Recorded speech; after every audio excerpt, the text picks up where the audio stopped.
Ladies and gentlemen, welcome to the channel. Welcome to my channel. Welcome to our channel. No, welcome to my channel. Now is a interesting time in your life. Back in my day, I only lived this event once. Anyway, as I was saying, right now was a interesting time in your life. I was there before, not too long ago. I actually just recently graduated from college myself. This video is dedicated to all of the college freshmen out there. Welcome to the channel. If you found this video, leave a like, sub to the channel, because it's about to get anxious. Right now was an interesting time in your life. You've been working, let's say about maybe 12 years just to get to this point, K through 12, remember what middle school and high school was like? No, this is a whole nother situation. This is a whole nother story. Not really. So your first year in college is going to be interesting. I will say that right off the bat. This is not like organized, step one, step two. No, this is just right off the top of the dome. I'll just base this off of my experience when I went to college. My freshman year of college was in 2014. It took me 4.5 years to graduate. I mean, only because, I changed majors and everything, but that's besides the point. But this is about you, not about me. All right, so your first year of college is going to be interesting.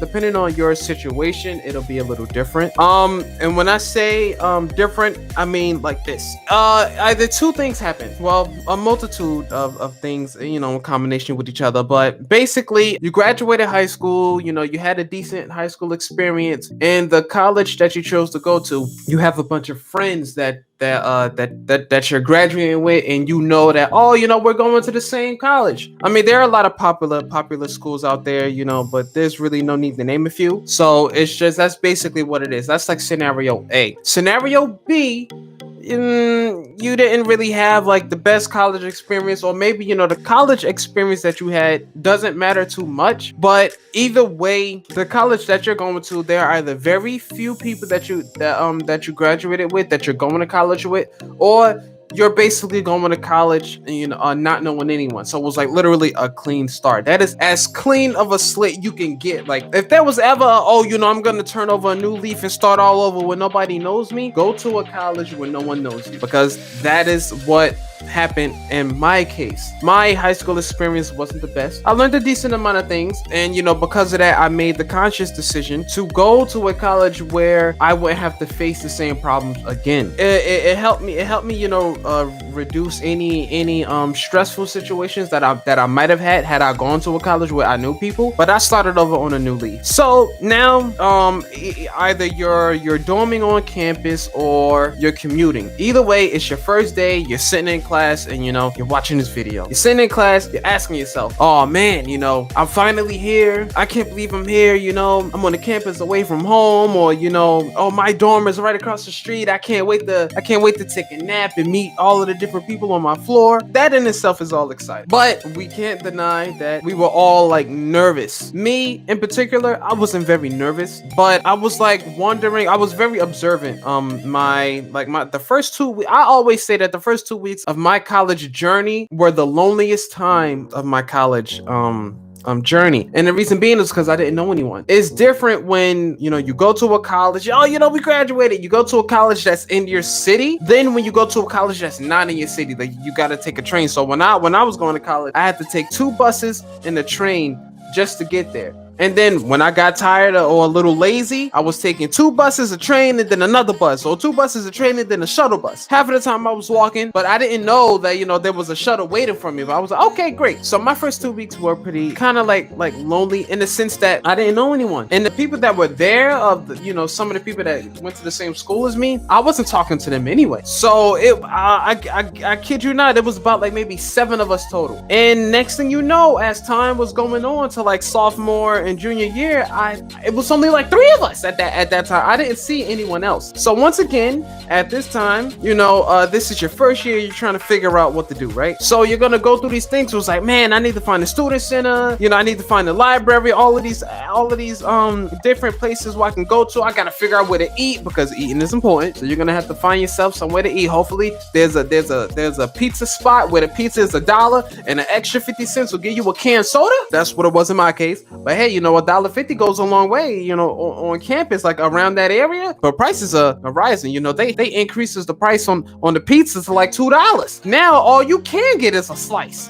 You thought you was thirsty, or you're gonna be thirsty after you eat that slice. Okay, bam, you get the academics out the way. You find like the recreational center, the gym center, depending on your habits and your hobbies, right? So after you do all that, you're gonna go to your dorm. At the end of the day, you're gonna try to get to know people. It's always gonna start off in your room. Hopefully, if you have a good experience, you're gonna get along with the people that are in your dorm room. Don't get too comfortable though, because these people might not be around for too long. You don't know how clean they are, how dirty they are. You don't know if they might find your habits dirty or your habits a little too clean. That's weird to say, but you never know. It's like, hey, why are you cleaning my side of the room? I'm just saying, boundaries, respect them, because this is gonna be your roommate for like at least, you do have about like 2 to 3 weeks to figure out if you mesh with your roommates well. But that's besides the point. After that little 2-week, 3-week period, if everything goes smooth, this is going to be your roommate, right? And you might have one roommate, you might have two, but you might have a single. Either way, you have to get settled on your first year of college, whether you're commuting or staying on campus. It's the same thing. You have to get used to this transition. You have to make this transition as smooth as possible. Step number 1, take yourself to enrollment services. The reason why I say take yourself to enrollment services is because you need to make sure that your financials are taken care of. No one wants to go to class and worry about a bill. So make sure that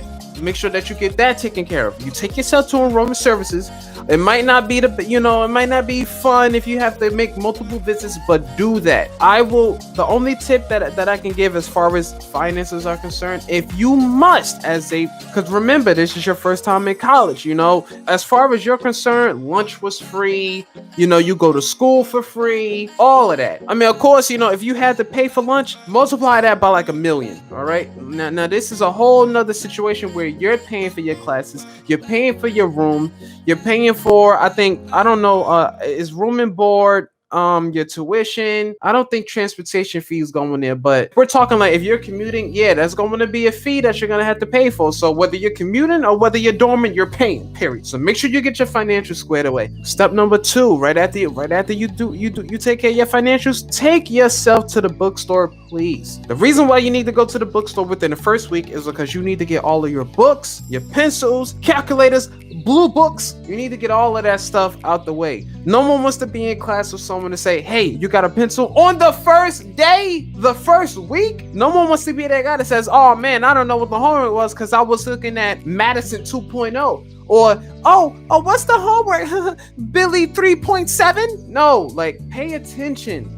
Pay attention in class, because what's going to end up happening is going to start a vicious cycle that will bite you in the end. And when I say bite you in the end, you don't know if that class that you're taking, well, initially when you go into the class, they won't, you won't know. But when you sit down, they might, every class, they go through the syllabus with you. There are 2 courses, like 2 big courses when you're a freshman. These are called like prerequisites.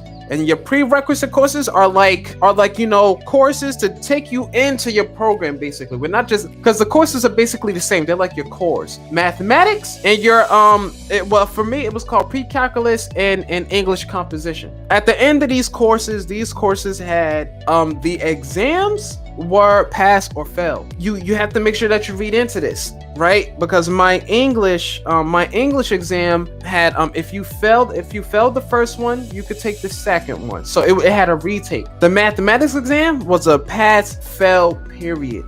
So if you got let's say if you got a B in the course, which was what happened in my case, I failed the final, had to retake the class. I never felt like up until then, I never felt like I stayed back at all. Like that to me was what it's like to stay back. Like that's exactly what it felt like. I was upset. I was extremely upset. I went to the mathematics department. I'm like, this is unacceptable. Like, how come the English composition has a retake, but the math doesn't have a retake? That's just the way it is. But when you actually sit down, you study and you learn, by the time you make it into that test, you're answering problems that were foreign to you. So make sure that you handle that. Once you get settled in and take care of your financials, your second thing that you need to take care of is your academics. Make sure you're prepared for class. Pencils, binders, I don't really know about calculators. Pencils, binders, paper, all of that stuff that you need, and understand that you will be making frequent visits to the library. You're gonna have essays that you have to print out, homework assignments, all of that stuff, papers like readings. If you don't have the book, if you can rent your book, the reason why I say rent your book is because it's cheaper to rent academic books than it is to just buy them. There are some academic books that are like $231. And we're talking, those books come with like a little course that you have to sign up for too. So let's say it's like $230 for the hardcover book, and inside the book there's like this code that you need to activate to get to your homework assignment webpage online. But in order to get that, you have to buy the book, and then the membership is like $30 on top of that. So it's $230 for the book, then it's an extra $30 to get into the homework site so that you can do your homework assignments. Number 3 that we must understand as freshmen in high school: your homework matters greatly. You will look at your syllabus, and when they're going through the numbers, exams, quizzes, tests are like a combination of about 40%. Then you have classwork participation is 10.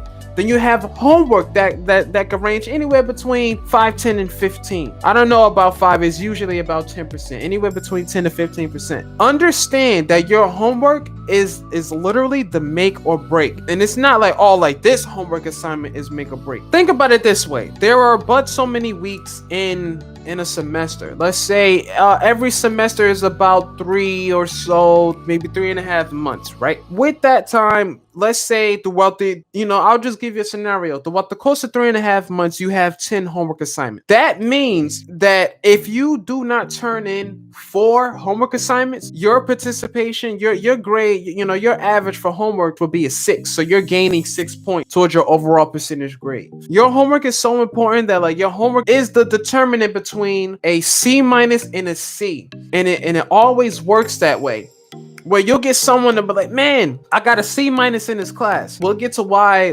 having a C- is not good at all. A C- is detrimental to your progress in college. But they'll be like, oh, I got a C- in this course. You want to know why? Because Billy didn't do his homework. So if Billy had turned in all of his homework assignments, he might have anywhere between a C and a C+. That's how powerful your homework is.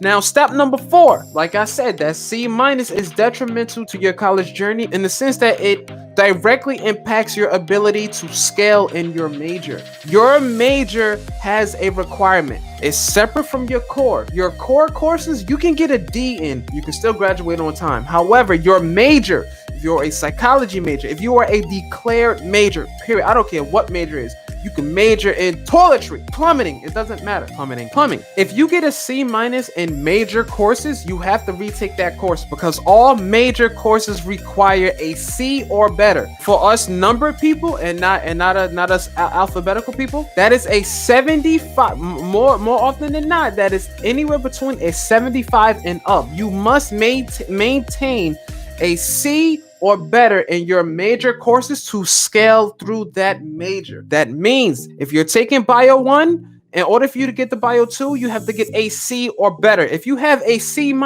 oh, but I was a good student, can you just bump me up? You're not always gonna get bumped up. It really just doesn't work that way. I mean, if you're an excellent student, possibly you have a good relationship with your teacher, they'll give you a couple bonus points. Those are exceptions to the rule, but you do not want to play with your major courses because in my case, and this is just a little side note, when I was a bio major, I was taking biology 1 and biology 2 at the same time. It is highly unrecommended that you take biology 1 and biology 2 within the same semester. Why? I don't really know.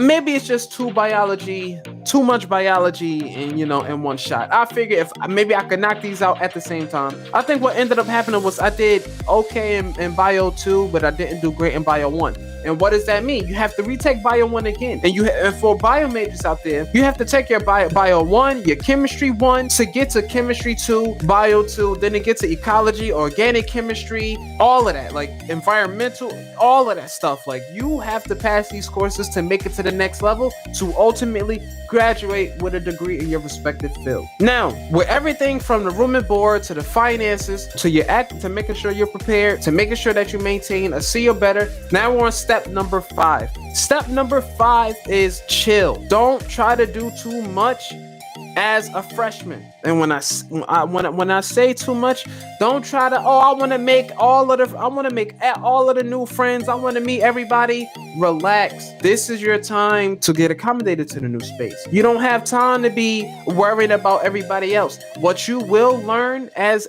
you progress, like once you get to, your second year, once you become a sophomore, and even more so when you become a junior, you will understand that you have your own race to run. Okay, it is a great idea to do. Is a good thing if you can do as best as you can in your freshman year and maintain that progress. Understand this.